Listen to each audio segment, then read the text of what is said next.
जब एक हिंदू मक्का में गया, नाम बदलकर देखिए क्या हुआ उसके साथ। इस्लाम धर्म को मानने वाले मुस्लिम लोगों के लिए मक्का मदीना सबसे पवित्र स्थान में से एक है, लेकिन मक्का मदीना में हिंदुओं को जाने की इजाजत क्यों नहीं है? क्या होगा अगर कोई हिंदू मक्का मदीना में चला जाए? ऐसा भी कहा जाता है कि इस पवित्र जगह पर हिंदुओं के देवता भगवान शंकर को कैद करके रखा गया है। क्या सच में यहाँ महादेव को कैद करके रखा गया है? और अगर ऐसा नहीं है तो यहाँ पर मुसलमानों की भीड़ देखने को क्यों मिलती है? और क्या होगा अगर कोई हिंदू यहाँ पर जाने की कोशिश करे? ये सब कुछ जानेंगे आज की इस वीडियो में। आपने भी कभी न कभी ये बात जरूर सुनी होगी कि जिसका काबा पर मुसलमान लोग पत्थर बरसाते हैं, वहाँ पर शिवलिंग मौजूद है। जिस जगह पर शैतान बोलकर पत्थर बरसाए जाते हैं, वो जगह कोई और नहीं बल्कि भगवान शिव का शिवलिंग ही है, जिसे मुस्लिम लोगों ने कैद करके रखा है। इस्लाम धर्म के लोगों ने कई सालों से शिवलिंग को कैद कर रखा है और उन्हें लगता है कि कोई भी हिंदू वहाँ आकर अगर इस पर पानी डालेगा तो वो आजाद हो जाएंगे, और वो लोग ऐसा नहीं चाहते, इसलिए उन्होंने हिंदुओं का वहाँ जाना वर्जित कर रखा है। लेकिन इस बात में कितनी सच्चाई है, इसका पता आज हम लगाने की कोशिश करेंगे। जिस जगह की हम बात कर रहे हैं वो मक्का मदीना सऊदी अरब में मौजूद है। सऊदी अरब पूरी तरह से एक इस्लामिक देश है। सऊदी अरब में पेट्रोलियम बहुत ज्यादा मात्रा में पाया जाता है, इसलिए सऊदी अरेबिया को दुनिया के विकसित देशों की लाइन में रखा जाता है। सऊदी अरब की राजधानी रियाद है, वहाँ की करेंसी रियाल है। यहाँ पर दो शहर मौजूद हैं, मक्का और मदीना, जो कि यहाँ की राजधानी से भी ज्यादा प्रसिद्ध हैं। ये दोनों ही शहर सिर्फ सऊदी अरेबिया में रहने वाले मुस्लिम लोगों के लिए ही नहीं बल्कि पूरी दुनिया में रहने वाले मुस्लिम लोगों के लिए बहुत महत्वपूर्ण शहर हैं, क्योंकि यहाँ पर उनकी सबसे पवित्र जगह मौजूद है जिसे वो जन्नत की तरह मानते हैं। मक्का और मदीना के दर्शन करने के लिए लाखों की संख्या में हर साल यहाँ पर मुस्लिम लोग आते हैं। जिस तरह हिंदू धर्म में मान्यता है कि मरने से पहले तीर्थ स्थानों के दर्शन जरूर करने चाहिए, उससे हमें मोक्ष की प्राप्ति मिलती है, उसी तरह से इस्लाम धर्म में भी यही माना जाता है कि मरने से पहले एक बार मक्का और मदीना के दर्शन जरूर करने चाहिए, क्योंकि उससे हमें जन्नत की प्राप्ति होती है। ऐसा भी माना जाता है कि मक्का और मदीना के दर्शन करने के बाद लोगों के सारे पाप और दुख दर्द मिट जाते हैं और इंसान खुदा के नेक बंदों में शामिल हो जाता है। यही वजह है कि हर मुसलमान का सपना होता है कि वो जिंदगी में कुछ करे या ना करे, लेकिन मरने से पहले एक बार मक्का और मदीना के दर्शन जरूर करे। ये जगह मुस्लिम लोगों के लिए कितनी खास है, इसका अंदाजा इस बात से लगाया जा सकता है कि पूरी दुनिया के मुसलमान कहीं भी बैठकर नमाज क्यों ना पढ़े, हमेशा काबा की तरफ मुंह करके ही पढ़ते हैं। जैसे कि अगर भारत में रहने वाले मुस्लिमों की बात की जाए तो वो लोग पश्चिम में मुंह करके नमाज पढ़ते हैं, क्योंकि हमारे देश की तरफ से देखा जाए तो काबा पश्चिम की तरफ मौजूद है। इसी के साथ ये भी माना जाता है कि पश्चिम की तरफ मुंह करके झूठ बोलना भी पाप होता है, क्योंकि वहाँ पर पवित्र स्थान काबा मौजूद है। जब भी मुस्लिम लोग हज की यात्रा करके आते हैं तो काबा के चारों तरफ चक्कर लगाते हैं, जिसे तवाह करना कहा जाता है, और इसे हज का सबसे महत्वपूर्ण हिस्सा भी माना जाता है। इसके साथ ही मदीना की जियारत करने भी जाते हैं। मदीना वो जगह है जहाँ पर मोहम्मद पैगंबर साहब की कब्र बनी हुई है। अब बात करते हैं आगे की तरफ फैली हुई इस खबर के बारे में कि काबा में शिवलिंग मौजूद है। अगर आप सोशल मीडिया का इस्तेमाल करते होंगे तो आपको भी ये पता होगा कि ये बात बहुत तेजी से फैल रही है, लेकिन हम आपको बता दें कि ये बात सरासर गलत है। काबा में कोई शिवलिंग मौजूद नहीं है, और अगर आप हिंदू धर्म से हैं और अपने धर्म की शक्तियों को पहचानते हैं तो आप अच्छे से जानते होंगे कि महादेव को कैद करके रखना किसी के भी बस की बात नहीं है, जिसमें हम तुच्छ मनुष्य तो बिल्कुल भी नहीं आते हैं। कहते हैं कि जब शिव भगवान की तीसरी आंख खुलती है तो दुनिया में प्रलय आ जाता है। ऐसे में कैसे मान सकते हैं कि कोई महादेव को कैद करके रख सकता है? वैसे सिर्फ हिंदू धर्म की बात ही हम नहीं कर रहे हैं, आप चाहे किसी भी धर्म में आते हो, ईश्वर का घर एक पवित्र स्थान होता है, और एक ईश्वर के घर पर दूसरे ईश्वर को कैद करके रखना, ये बात सर के ऊपर से जाती है। इस बात पर कोई भी विश्वास नहीं करेगा कि ऐसा होता है। चाहे हिंदुओं के ईश्वर हो या मुस्लिमों के अल्लाह, कोई भी ईश्वरीय शक्ति इस बात की इजाजत नहीं देती कि दूसरे धर्म की या उनसे जुड़े भगवान की निंदा की जाए, फिर उन्हें कैद करके रखा जाए। हम चाहे किसी भी धर्म से क्यों ना आते हो, हमें हमेशा यही सिखाया जाता है कि सभी धर्मों के लोगों की और उनके रीति रिवाजों की इज्जत करनी चाहिए। फिर ऐसे में काबा में शिवलिंग का होना तो नामुमकिन सा है। बहुत से लोग ऐसे भी हैं जो इस बात को तो नहीं मानते कि मक्का मदीना में भगवान शिव को कैद करके रखा गया है, लेकिन उनका ये मानना जरूर है कि काबा में शिवलिंग मौजूद है। लेकिन हम इस बात की पुष्टि करते हैं कि वहाँ पर कोई शिवलिंग मौजूद नहीं है। असल में जब मुस्लिम लोग हज यात्रा पर जाते हैं तो वहाँ पर मौजूद शैतान को पत्थर मारना भी उनका एक रिवाज होता है, जो करने के बाद ही मन की हज यात्रा संपूर्ण मानी जाती है। शैतान को पत्थर मारने की इस प्रथा को ड्यूरेशन वैसे तो 3 दिन का होता है, लेकिन ईद उल अजहा के दिन से इस रस्म की शुरुआत की गई थी, इसलिए इसी दिन शैतान को पत्थर मारना ज्यादा शुभ माना जाता है। इसलिए लोग इसी दिन शैतान को पत्थर मारने की ज्यादा इच्छा रखते हैं। हज के लिए आए लोग तीसरे दिन यहाँ मौजूद 3 बड़े पिल्लरों को शैतान समझकर उन्हें पत्थर मारते हैं और अपनी रस्म अदा करते हैं। इस रस्म को करने के साथ ही हज की यात्रा भी पूरी हो जाती है। अब हिंदू धर्म को मानने वाले कुछ लोगों का ऐसा कहना है कि ये जो 3 पिलर हैं ये शिवलिंग है और इनके अंदर ये शिवलिंग की स्थापना की गई है, लेकिन ऐसा बिल्कुल भी नहीं है। ये सरासर गलत अफवाह है। असल में जब अल्लाह ने हजरत इब्राहिम से कुर्बानी में उनकी पसंद की चीज मांगी तो हजरत मोहम्मद के लिए उनकी औलाद से ज्यादा पसंदीदा कोई चीज नहीं थी, क्योंकि उनकी औलाद काफी बुढ़ापे में पैदा हुई थी और वो अपनी औलाद से बहुत ज्यादा प्यार भी करते थे। लेकिन जब अल्लाह ने कुर्बानी मांगी तो उन्होंने अपने चहेते बच्चे की कुर्बानी देने का फैसला किया, और जब वो अपने बेटे को लेकर कुर्बानी के लिए जा रहे थे तभी रास्ते में एक शैतान मिला,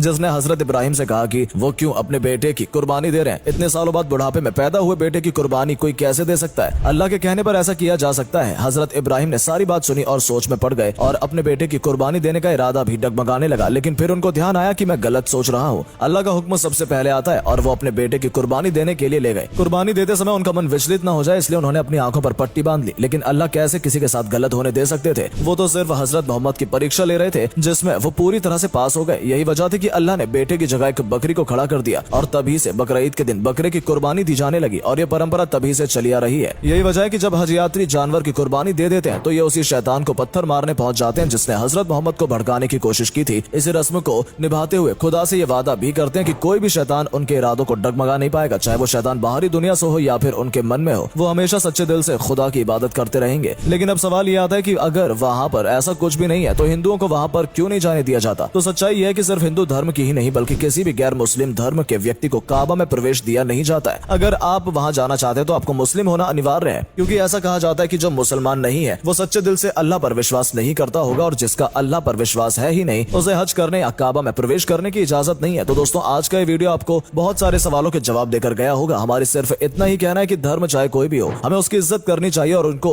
उनके रीति रिवाजों और तीर्थ स्थलों का सम्मान करना चाहिए। धन्यवाद।